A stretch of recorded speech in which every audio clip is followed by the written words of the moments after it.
Muy buenos días. El domingo nos preguntábamos por qué este capítulo 3 del Evangelio de Marcos se encuentra en la Biblia. ¿Qué es lo que Dios quiere decirnos a nosotros hoy a través del capítulo 3 de Marcos? Bueno, bajo la guía del Espíritu Santo y su ministerio de iluminación, podríamos sacar muchas cosas diferentes. Pero nosotros hemos pensado en que a través de este capítulo Dios quiere decirnos, tengo un plan para ti, tengo un plan para tu vida. Y ese plan, en primer lugar, tiene que ver con una misión que implica bendecir a otras personas, en primer lugar. En segundo lugar, una misión que implica soportar situaciones difíciles, cargas, incomodidades, servir al Señor con alegría, aún en medio de sufrimiento. Pero también, y hoy nos vamos a ocupar de eso, una misión que implica entrenar a otros, preparar a otros. Y es lo que nos relata el Evangelio de Marcos capítulo 3, versículo 13. Después subió al monte y llamó a quienes él quiso y vinieron a él. Designó entonces a 12 para que estuvieran con él y para enviarlos a predicar, y que tuvieran el poder de echar fuera demonios. Los 12 fueron Simón, a quien puso por sobrenombre Pedro, Jacobo, hijo de Zebedeo, y Juan, hermano de Jacobo, a quienes llamó Boanerges, es decir, hijos del trueno, Andrés, Felipe, Bartolomé, Mateo, Tomás, Jacobo, hijo de Alfeo, Tadeo, Simón el cananeo y Judas Iscariote, el que le entregó.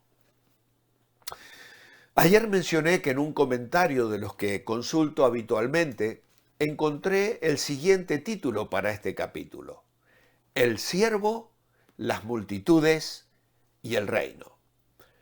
Y el escritor dice que se sugieren 3 respuestas de Jesús al acoso de las multitudes que se agolpaban sobre él. De eso hablamos en el día de ayer. En primer lugar, fundó una nueva nación. Al escoger 12 apóstoles, luego meditaremos en esto, él estaba fundando una nueva nación. Luego estableció una nueva familia al señalar a los que hacen la voluntad de Dios. Pero en tercer lugar, anunció un nuevo reino, porque el reino de Satanás comenzó a ser sacudido por la presencia del Rey de Reyes, que liberaba a las personas oprimidas y esclavizadas y endemoniadas.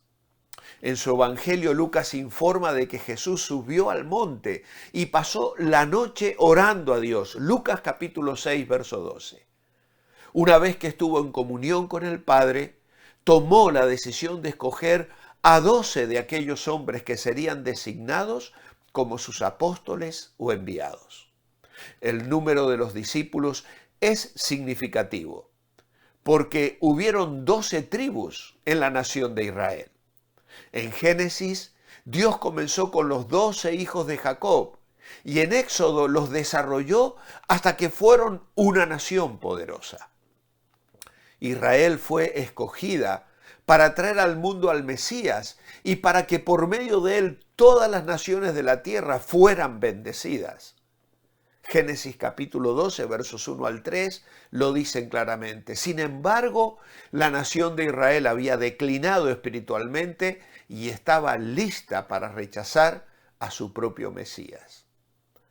Dios tenía que establecer una nación santa, pueblo adquirido por Dios, dirá Pedro en el capítulo 2, versículo 9. Y los 12 apóstoles eran el núcleo de esta nueva nación espiritual que el Señor Jesucristo estaba fundando. Por eso es que Jesús pasó toda la noche en oración antes de escoger a estos 12 hombres. Y cuando los seleccionó tenía 3 propósitos en mente: prepararlos mediante el ejemplo y la enseñanza personal en primer lugar, luego enviarlos a predicar el Evangelio y también darles autoridad para sanar y echar fuera demonios.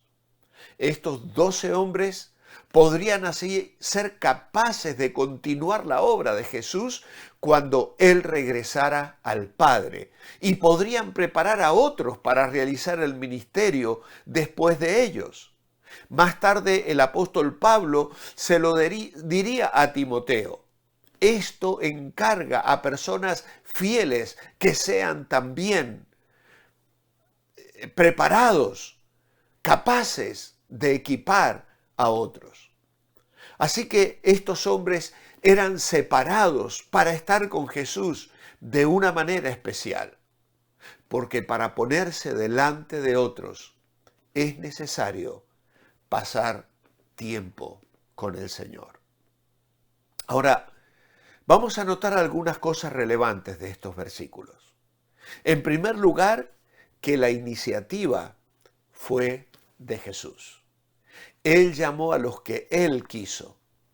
Él los designó. La obra de los 12 comienza con la voluntad soberana del Maestro. Todo creyente que emprende un ministerio debe tener ese respaldo, la certeza de que está respondiendo al llamado y a la voluntad del Señor. El domingo mencionábamos Juan capítulo 15 y versículo 16.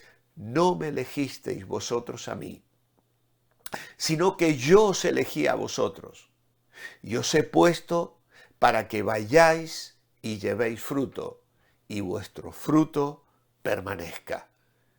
Qué hermoso es saber que Él nos ha escogido, Él nos señaló, Él nos conoció, Él nos llamó. Todo por gracia. Cuán agradecidos debemos estar de que la luz de Dios haya resplandecido en nuestros corazones. Pero en segundo lugar, Jesús les llamó. Esa voluntad se hace efectiva en medio de un llamado. Cuando vamos a comenzar un ministerio, sea el que sea, debe existir ese llamado. Quizás sea por medio de los responsables que nos hacen una propuesta o muestran una necesidad, ya sea por la solicitud de alguien necesitado o por una puerta que se abre como una oportunidad. Dios tiene maneras muy variadas de hacer resonar su llamado en nuestros corazones, pero eso es lo importante, saber que el llamado viene de lo alto. También se nos dice que les llamó y les apartó para que estuvieran con Él. Jesús quería prepararlos y se trataba de una formación espiritual que solo podría ser llevada a cabo en comunión íntima con Él. El mensaje que los enviados de Jesús habrían de llevar tendrían que aprenderlo a sus pies. Si tú no aprendes a vivir en comunión con el Señor diariamente, no tendrás nada que decir, nada que comunicar. Nuestra vida cristiana depende de eso, de nuestra comunión diaria, de buscar al Señor, de vivir en comunión con Él. Es allí donde nos alimentamos, esa es la fuente de la que bebemos.